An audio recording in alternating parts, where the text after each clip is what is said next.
Hello दोस्तों, स्वागत है आप सब लोगों का मेरे इस यूट्यूब चैनल पर। आज की इस वीडियो में हम एनएस का डबल एक्सल का चड्डा बनाना सीखेंगे। उसका पैटर्न कैसे बनाते हैं वो मैं आपको बना के दिखाऊंगा। उससे पहले मैं बात कर लेता हूँ, मेरे पास कुछ पैटर्न है जिस टाइप से। ये मेरे एनएस के पैटर्न है। जितने भी पैटर्न होते हैं एवरेज के हिसाब से होते हैं, क्योंकि मार्केट में 3 पैटर्न रन करते हैं। एक का नाम होता है चोर, दूसरा का आता है नॉर्मल, तीसरे का आता है स्टैंडर्ड। स्टैंडर्ड कंपनियां यूज करती है, तो हमारा जो काम है जितना भी मैं आपको सिखा रहा हूँ नॉर्मल पैटर्न के हिसाब से सिखा रहा हूँ। यानी कि जिसमें एवरेज का मैंने बहुत ज़्यादा ध्यान रखा है, वही मैं आपको बता रहा हूँ। इससे ऊपर वाले भी हैं जिसमें काफ़ी ज़्यादा कपड़ा जाता है, वो उन लोगों के लिए है जो कंपनियों का काम करते हैं। चोर साइज मैं नहीं करता, मैं नॉर्मल में चलता हूँ। क्या होता है, आपको ये देखना होता है कि मार्केट में आपको जो है आपको प्रोडक्ट कितने रुपए का देना है। अगर आपका प्रोडक्ट ज़्यादा अच्छा जाता है तो आप कंपनी का जाइए, क्योंकि हमारा तो नॉर्मल रहता है, दुकानों का रहता है, शोरूम वाला रहता है थोड़ा, तो उसी हिसाब से हम नॉर्मल पैटर्न में चलते हैं। और चोर साइज तो क्या होता है, रेडी वगैरह पे मिलते हैं, तो वहाँ से कर सकते हैं। मैं भी डिजाइन है उसके सारे पैटर्न बना रखे हैं। ठीक है, मैं अलग से भी बना लेता हूँ, जैसे पॉकेट के लिए है तो ये एनएस का था मेरे पास। ठीक है, ये एनएस के फुल का था। ठीक है, ये हमारे पास 4 वे का था। तो 4 वे का जो साइड कट लगता है डी कट, तो डी कट इस तरीके से है, तो मैंने इस तरीके से बना रखा है। ठीक है, साथ साथ मैं बता दूं, क्योंकि बहुत सारे लोग कहते हैं कि भाई तुम्हारे पैटर्न में थोड़ा कमी है, तो मैं फिर से कह रहा हूँ मेरा पैटर्न नॉर्मल स्टैंड नॉर्मल के हिसाब से है। और मेरे पैटर्न की एक खासियत और है, जो कि मैंने अपना आपने खुद ने देखा है। क्या होता है, जैसे कि आप जींस की पैंट देखेंगे, मैं समझाने के लिए कह रहा हूँ। तो इसमें क्या है, बैक पल्ला अप की तरफ है और फ्रंट पल्ला डाउन की तरफ है। ये आप बिल्कुल साफ देख सकते हैं इसमें। यही यही कॉन्सेप्ट हमें लोअर में भी लगाना होता है, लेकिन मैं क्या करता हूँ, मैं बैक वाले को सीधा कर देता हूँ, अप नहीं करता, और फ्रंट वाले को डाउन कर देता हूँ। इससे क्या होता है, जो बैक वाला सीधा हो जाता है तो उसमें मेरा वेस्टेज नहीं जाता। और जब फ्रंट पल्ला डाउन करता हूँ तो वो उसमें कोई मसला ही नहीं है, तो इससे मेरा एवरेज बढ़ जाता है। आपको मैं बिल्कुल समझाने के लिए जींस की पैंट दिखा रहा हूँ। ठीक है, जो चड्डा हमने बनाए हैं वो मैं ये दिखा देता हूँ कि हमारा फिर भी हल्का सा डाउन रहता है। कुछ लोग इस पे बहस करेंगे कि आपने बैक पल्ला अप क्यों नहीं करा। तो भाई मैं पहले ही बता देता हूँ, बैक पल्ला मैं जल्दी से अप नहीं करता, क्योंकि उसमें एवरेज में डिफरेंस आ जाता है। बाकी कोई चीज़ की कमी नहीं आएगी लोअर में देखेंगे। किसी को आज तक ये बात का पता नहीं, क्योंकि लास्टिक है, प्लास्टिक अपना आप ऑटोमेटिक एडजस्ट हो जाता है। जींस की पैंट में हो, फॉर्मल पैंट में तो दिख जाता है कि बैक पल्ला ऊपर है और फ्रंट डाउन है। जबकि इसमें लास्टिक की होने की वजह से प्लास्टिक होने की वजह से इसमें आपको पता नहीं चलता। ठीक है, फिर भी हम फ्रंट पल्ला डाउन करके चलते हैं। तो चलिए दोस्तों, मैं इसको हटा लेता हूँ, ये एक साइड कर देता हूँ। अब आपको बना के दिखाता हूँ। ठीक है, ये मैंने कपड़ा ले लिया है। मैं स्पेशली कपड़े पे इसलिए बता रहा हूँ क्योंकि पैटर्न पे समझाना थोड़ा टिपिकल सा लगता है, इससे बिल्कुल ईजी है। और साथ में ये बता दूं, बहुत सारे लोग मेरे से ट्रेनिंग के बारे में बात कर रहे थे, तो भाई वो ये चाह रहे हैं कि 3 दिन में पॉसिबल ही नहीं है, 3 दिन में ट्रेनिंग पॉसिबल नहीं। तो मैं उनसे फिर से बता दूं, पैटर्न आपको मिल जाएंगे। आपको ड्रा करना बता दिया जाएगा, मशीन चलाना बता दिया जाएगा। क्योंकि क्या होता है, आदमी को डर डर सबसे बड़ी चीज़ है। तो हमारे पास ये छोटी छोटी चीज़ें हैं। जैसे आप कपड़ा खिसक जाता था, बिल्कुल नहीं खिसकता। हमारे पास ये क्या होल्डर होते हैं। तो मैं जो भी करता हूँ, थोड़ा सा टेक्निक बना लेता हूँ, उसकी टेक्निक करने का तरीका ढूंढ लेता हूँ। अब इसको हम कहीं भी ले जाएंगे ना, तो ये कपड़ा कहीं नहीं जाएगा। मैंने इसे खोल दिया, डाउन खोल दिया। और दूसरी बात, इसमें जो बिलेट है, बिलेट से लोग डरते हैं, तो मेरे पास इसका भी तरीका है। जब मैं शुरुआत कर रहा था तो ये दस्ताने आते हैं। अब इससे मैं क्या है, चलते हुए बिलेट को पकड़ लूँगा तो भी कुछ नहीं होगा। ठीक है, मेटल का है। तो ये छोटी छोटी चीज़ें हैं कॉन्फिडेंस लाने के लिए। जब आपके अंदर कॉन्फिडेंस आ जाता है तो आप 3 दिन में क्या 2 दिन में मशीन चालू सीख जाएंगे। और मेरे यहाँ क्या है, रोज कटिंग होती है, तो मैं उनको थोड़ा सा माल दे के भाई कटिंग करो, और बाकी आपने पैटर्न वगैरह बनाना सीखो, जैसे ये है। और बाद में पैटर्न दे देंगे। उसके उसके बाद उन लोगों से हम वीडियो कॉल पे या कॉल पे अवेलेबल रहेंगे। कोई इन्फॉर्मेशन चाहिए, कोई नए डिज़ाइन चाहिए, तो यहाँ बनते रहते हैं। हम आपको देने में कोई भी यहाँ पे बनते रहते हैं, तो हम आपको वो प्रोवाइड करते रहेंगे। उसमें कोई हमें भारी काम नहीं है। तो चलिए दोस्तों, अपने टॉपिक पे आ जाते हैं हम।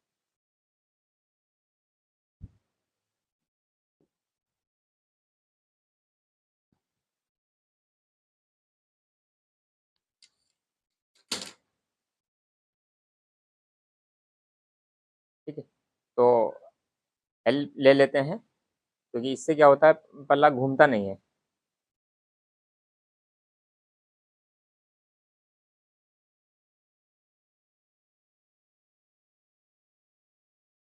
ध्यान रखिएगा, हम एनएस का डबल एक्सल का चड्डा बना रहे हैं।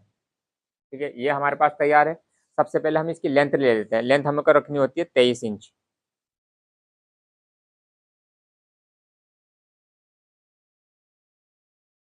उसके बाद जो इसकी लट होती है, ठीक है, लट यहाँ पे होती है, तो उसको स्क्वायर में फॉर्म में बनाना पड़ता है। तो उससे पहले लट के लिए हमें 15 इंच पे निशान लगाना पड़ेगा, एक और सामने 15 इंच पे निशान लगाना पड़ेगा, ऊपर से जो हमने सीधा रखा था उस सीधा से सामने।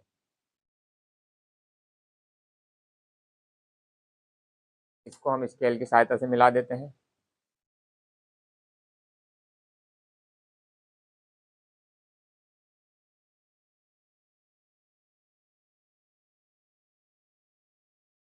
अब जो ऊपर का पल्ला है, ऊपर के पल्ले को हमें 11 इंच रखना होता है।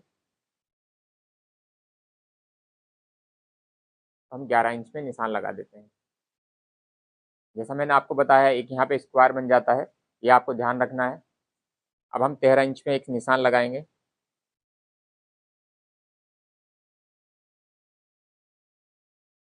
कि 13 इंच इसकी 13 इंच पे निशान लगाना है। ये आपकी थाई कहलाती है, यानी कि जांग कहलाती है। और 1.5 इंच अंदर की तरफ, ठीक है, 1.5 इंच अंदर की तरफ। जो लोग कंपनी का बनाते हैं वो 2 इंच अंदर की तरफ रखते हैं। ठीक है, तो थोड़ा सा फर्क होता है, बाकी इसमें ज़्यादा ऐसा कुछ नहीं है। इसको निशान को इस निशान से आपको मिला देते हैं।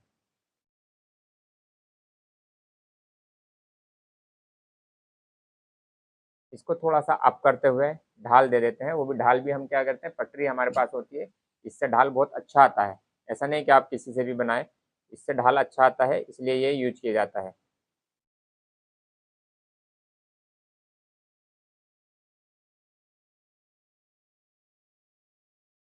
ढाल दे देते हैं। अब आ जाती है मोरी। इसकी जो मोरी रखी जाती है वो रखी जाती है 11.5 इंच।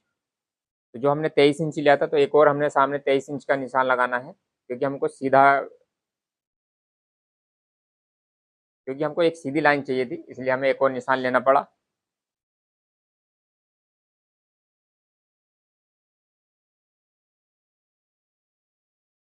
अब हम इसमें जो है मोरी का निशान 11.5 इंच पे लगा देते हैं। यहाँ पे शेप पट्टी की सहायता से थोड़ी शेप देते हुए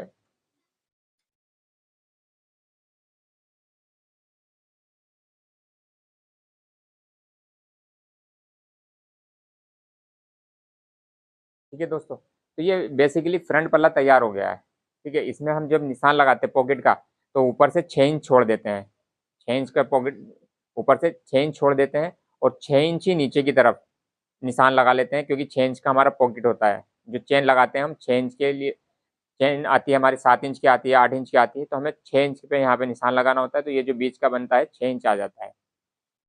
जैसा मैं स्टार्टिंग में कह चुका हूँ, हमें सिर्फ फ्रंट पल्ले को डाउन करना है। तो हमें फ्रंट पल्ले को हमें डाउन कर लिया है यहाँ पे 0.75। मैं ज़्यादा डाउन नहीं करता, कुछ लोग जो स्टैंडर्ड बनाते हैं वो 1 इंच तक डाउन करते हैं। मेरा फिर से वही कहना है, इसमें एवरेज मेरा फ़ायदा का होता है, तो इसलिए मैं इसको 0.75 ही डाउन करूँगा।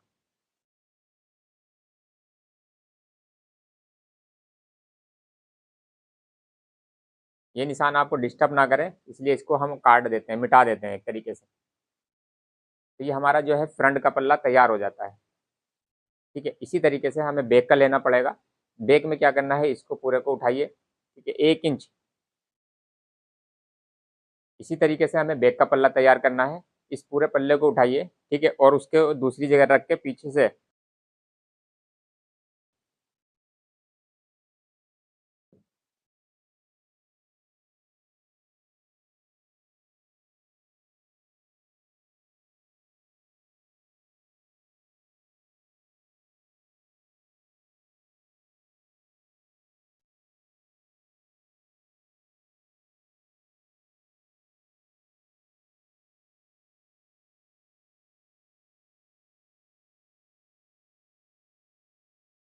ठीक है, 1.5 इंच पीछे की तरफ। आपके हमने क्या है, डाउन जो किया था, आपको डाउन नहीं करना, बिल्कुल स्ट्रेट रखना है। ठीक है, और ये पॉकेट वाले निशान है ये नहीं लेने। तो इसका फ्रंट और बैक दोनों ही रेडी हो गया है। तो इसी तरीके से आप बनाएंगे तो एवरेज थोड़ा अच्छा आएगा। बाकी थोड़ा सा प्रैक्टिस पे डिपेंड करता है, तो प्रैक्टिस करेंगे तो हो जाएगा। आप अपने घर पे इसको बना के देख सकते हैं। ऐसी इन्फॉर्मेशन वीडियो के लिए जुड़े रहे मेरे चैनल के साथ साथ। Thank you so much.